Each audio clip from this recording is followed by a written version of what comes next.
Vous savez, le grand marché en construction.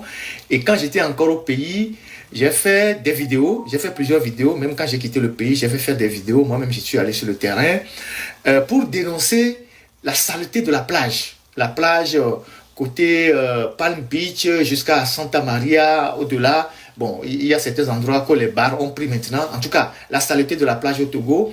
Et j'ai dénoncé le fait qu'on ait créé une station, un parking anarchique sur la plage, à Lomé là-bas, sur la plage, en face de Fontana, où les gens gardent les voitures, on a créé des WC artificiels, les gens font des besoins partout, il y a des caniveaux qui sont brisés et tout ça. C'est un dépotoir à ciel ouvert, comme quelqu'un le dit. Et c'est l'image que les gens retiennent du Togo. Parce que ceux qui traversent notre pays pour aller à Lagos, comme ceux qui traversent le pays pour aller à Abidjan, ils ne rentrent pas dans la ville de Lomé. Ils ne rentrent pas à l'intérieur. Ils utilisent juste la côtière. Quand ils passent, c'est l'image qu'ils retiennent de Lomé. C'est l'image qu'ils retiennent de notre pays. Ces saletés-là. Et j'ai dit, il faut trouver une solution à ça. Ça fait 3 ans, 4 ans que j'ai fait des vidéos. Je suis allé à la plage. J'ai dit, il faut trouver une solution à ce problème-là. Nulle part au monde, on ne peut pas laisser une plage aussi précieuse. Hein? On ne peut pas abandonner une plage comme ça dans les mains des gens qui ont créé un parking sauvage, qui prennent de l'argent et qui font des besoins partout. C'est pas normal. Donc, la dernière fois, il y a le ministre de l'administration territoriale qui a fait un tweet pour dire ouais, ils sont en train de réfléchir pour voir comment trouver un parc, comment régler le problème de parking à Lomé. Moi, j'avais déjà dit à des amis, les gens disaient qu'il n'y a pas de place au grand marché pour faire un parc. Il n'y a pas de place, que le grand marché est exigu, on ne peut pas faire de parking. Donc, c'est un problème très compliqué. Et j'ai dit à la personne, c'est pas compliqué. C'est pas compliqué, c'est que les gens ne veulent pas réfléchir. C'est pas compliqué. C'est pas compliqué. On peut au grand marché ou aux alentours du grand marché. On n'a pas besoin d'aller acheter des maisons, de casser pour faire un parking. Non. Et il y a l'ami qui me dit, mais où est-ce qu'on peut trouver un parking au grand marché de Lomé? J'ai dit, oui, on peut trouver un parking au grand marché de Lomé. On peut le trouver même facilement. C'est que les gens n'ont pas de vision, les gens ne réfléchissent pas au-delà du bout de leur nez. On peut trouver un parking au grand marché là-bas et envoyer toutes les voitures, en tout cas les gens qui travaillent dans le grand marché et qui viennent, qui sont nombreux, on les envoie dans le parking. Et ce parking peut rapporter beaucoup d'argent à l'État ou aux municipalités ou à la mairie. Et j'explique à la personne où on peut implanter un parking au grand marché. Je lui ai dit, tu vois le cimetière de la plage? Il dit oui. Je dis voilà, c'est le parking. Le cimetière de la plage, c'est le parking qu'on peut faire au grand marché de Lomé. Le cimetière de la plage, est largement, je ne sais pas combien de carrés ça fait, mais ça doit faire plusieurs milliers de carrés, 2000, 300 000 carrés. On peut faire, c'est le seul endroit où on peut faire un parking au grand marché de Lomé. Et le parking, il sera seulement aérien. C'est tout. C'est tout. C'est le seul endroit où on peut faire un parking au grand marché de Lomé. Pour libérer la plage, dégager tout le monde à la plage, on fait appel à des spécialistes en BTP, des ingénieurs. Ils prennent le cimetière de la plage, qui est une grande surface. Les tombes sont en bas. Et on fait un parking aérien. Et vous savez que dans les pays aujourd'hui très développés, il y a des problèmes de parking partout dans les grandes villes. New York, je ne sais pas, Tokyo, Paris, tout ça. Garer est un problème. Mais il y a des sociétés de parking qui sont nées dans tous ces pays où les gens ont construit des immeubles pour créer des parkings. Donc, au grand marché de Lomé, on met un parking sur le cimetière, un parking aérien sur le cimetière. Le cimetière est en bas, il ne continuera pas à être entretenu. Et on met un grand parking aérien sur le cimetière de la plage. Vous allez avoir 500, plus de 1000 voitures qu'on peut mettre là-bas par jour. Et ça va être une recette pour les municipalités. Il suffit que...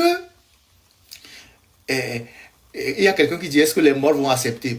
Il faut laisser ces histoires-là. Les gens sont morts, les gens sont morts. Les gens sont morts, les gens sont morts. Arrêtez ça.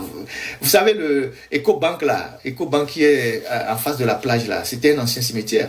Donc, laissez tomber ces histoires-là. Et on met un parking aérien là-bas. Le cimetière est en bas. il est très bien entretenu.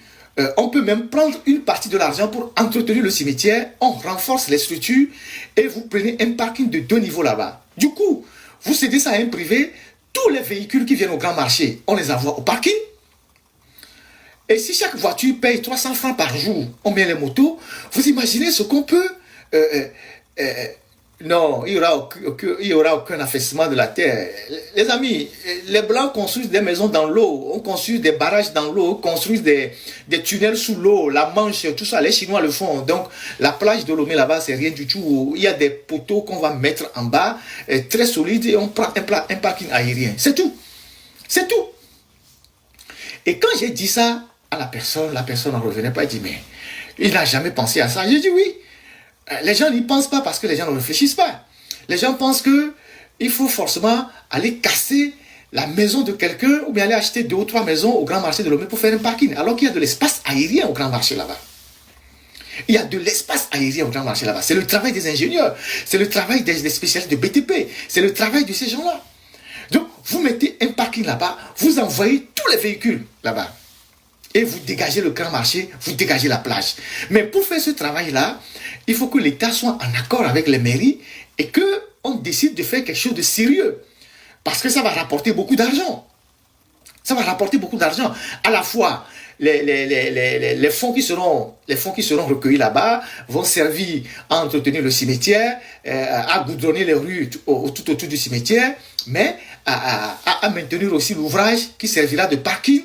Et c'est la ville qui va gagner en propriété, c'est la ville qui va gagner en fluidité, c'est la ville qui va gagner en sécurité. Dans tous les pays au monde aujourd'hui, les parkings qui se font sont beaucoup plus en hauteur ou souterrains. Dans les villes où on n'a pas construit des parcs souterrains, on fait les parcs en hauteur. Et il y a des entreprises privées aujourd'hui qui achètent des terrains pour faire des parkings. J'achète de l'eau dans une zone administrative très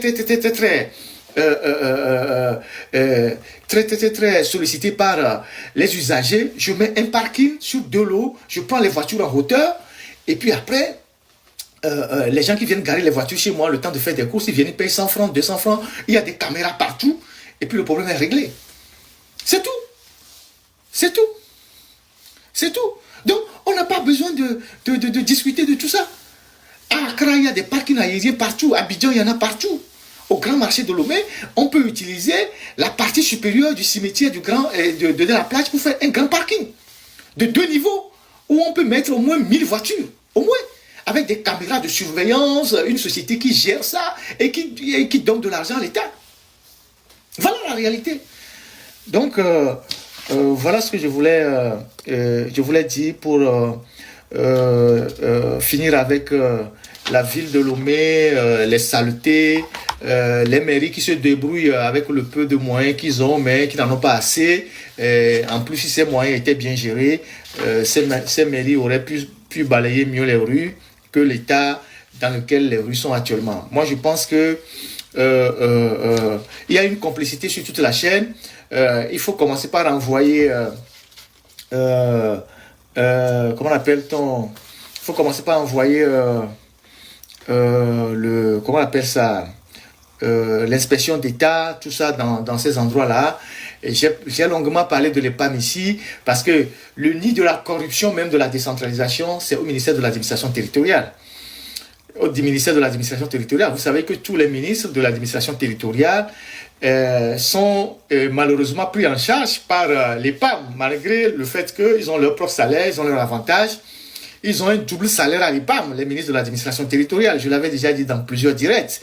Comment l'EPAM est devenue une vache à lait, une caisse noire dans laquelle on va puiser de l'argent pour alimenter les besoins du ministre de l'administration territoriale. C'est pour ça que chaque ministre de l'administration territoriale qui arrive, il s'adapte rapidement au système de corruption qui a été mis en place au niveau de l'EPAM.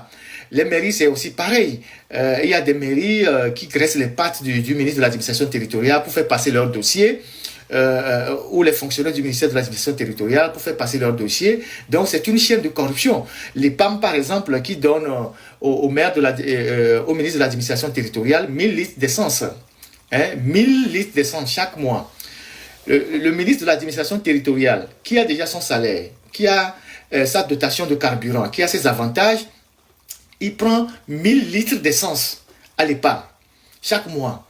Je ne sais pas combien coûte le carburant actuellement à Lomé. Les 1000 litres d'essence, quand vous les convertissez en francs CFA, vous les convertissez dans la monnaie, vous voyez combien il prend. Ça, c'est 1000 litres d'essence, plus tous avantages. Il n'y a pas que l'essence, les PAM remplissent son frigo, lui envoient beaucoup d'argent, les vins, les cartons de vin et tout. Pendant que les Togolais souffrent, pendant qu'on n'a pas d'argent pour soigner les gens qui sont malades de dialyse, en plus de son propre salaire, de ses propres avantages à son propre ministère, il reçoit l'argent de l'EPAM parce qu'en fait, il est le président du conseil de l'administration de l'EPAM.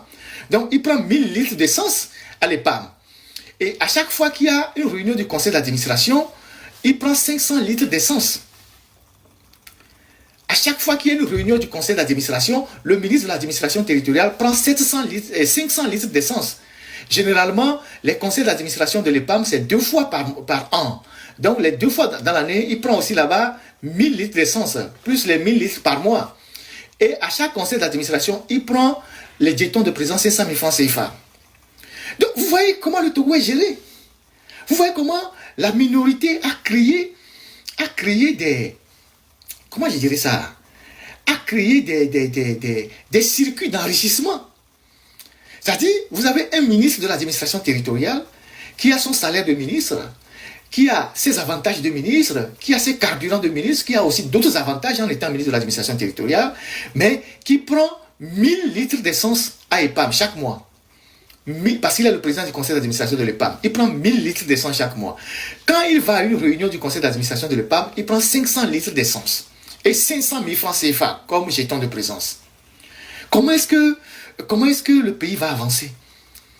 L'EPAM est devenu la vache à lait. Et maintenant qu'on a nommé une nouvelle, comment on appelle ça?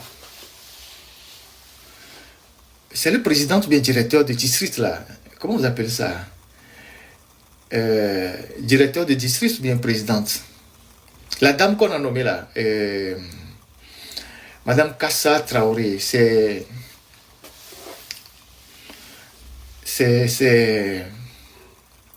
non, c'est pas sénateur, gouverneur, voilà, gouverneur de Grand Lomé ou bien district de Grand Lomé. Elle va réclamer maintenant, réclamer la présidence du conseil d'administration de l'EPAM, parce qu'il y a une disposition qui met l'EPAM sous l'autorité du DAGL, le district autonome de Lomé. Donc, maintenant, elle va se bagarrer avec le colonel Awaté pour prendre le contrôle de l'EPAM. Parce qu'elle va aussi se sucrer, elle va aussi aller chercher sa part. Donc, voilà. Et tout cet argent qu'on se distribue à l'EPAM, là, c'est l'argent des tickets qu'on prend chez les femmes au grand marché. Et pourtant, on ne se bat pas pour arranger le grand marché, les rues du grand marché, de balayer, et tous les marchés. On ne se bat pas, on ne fait rien. On se partage juste l'argent. Il semble qu'elle a déjà fait une réunion et puis elle a convoqué tout le monde et puis elle a dit désormais c'est moi qui suis l'autorité de tutelle de l'EPAM. Il faut s'adresser désormais à moi. Donc il y a une manne financière là-bas que chacun cherche à contrôler. Donc tous les ministres qui sont passés à l'administration territoriale, en tout cas la plupart, se sont enrichis dans cette affaire d'EPAM. Si le ministre veut voyager, l'EPAM lui achète des billets d'avion. S'il a une maîtresse qui veut voyager, il demande à l'EPAM lui achète les billets d'avion. S'il a des funérailles, il demande à l'EPAM, bon, j'ai des funérailles, j'ai pas assez de moyens, l'EPAM va lui acheter de la bière, tout, donner le carburant, il va aux funérailles. C'est ce à quoi les recettes du marché servent. Pendant que les femmes patauchent dans la boue, les femmes sont là parce qu'on n'arrête personne. Parce que la corruption a investi tous les secteurs. Les gens savent qu'on ne va pas les arrêter. Donc chacun se sert au niveau où il est. Donc voilà, au niveau du ministère de l'administration territoriale, EPAM et tout ça, ce qui va se passer dans les jours qui viennent. Et vous n'êtes pas étonné que ces gens-là, ils s'enrichissent et ils achètent des terrains partout, ils construisent 2 maisons, 3 maisons, 4 maisons, alors que leur salaire ne correspond pas à grand-chose. Voilà comment les gens s'enrichissent. Et il n'y a pas des Togolais courageux pour les dénoncer. Et on a créé des institutions de lutte contre la corruption, comme Aplusia, qui passent plus de 7 ans à faire des séminaires. On ne sait pas ce qu'ils font. Ils font juste des séminaires. Ils se retrouvent alors qu'ils sont une institution constitutionnel, avec un budget de l'État. Depuis ils sont là, ils font pratiquement rien. Et j'ai lu il y a quelques jours qu'ils ont lancé un concours avec les journalistes pour voir le meilleur article contre la corruption. Attendez, les gens se foutent de la République. Les cas de corruption sont légion au Togo. La presse en dévoile tous les jours. Ils ne se saisissent pas de ces dossiers. Ils viennent appeler les journalistes pour dire nous lançons un concours de meilleurs articles contre la corruption. Vous voyez comment on se moque des Togolais.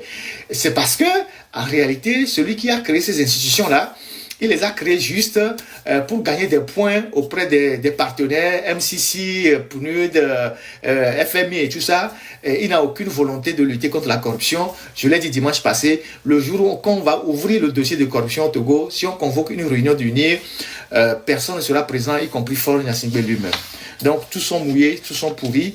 Et c'est ça qui fait le lit de la corruption aujourd'hui, même dans les mairies, même dans les administrations décentralisées, parce que les gens savent que depuis le sommet on vole, et quand eux ils vont voler, on ne leur fera absolument rien. Et on se retrouve aujourd'hui avec une ville totalement sale, des marchés qui sont sales, et un pays dépourvu d'ambition, de vision, où tout est terne et où tout va dans tous les sens. Voilà les sujets que j'ai tenu à aborder avant d'entamer le gros dossier du jour, de la journée.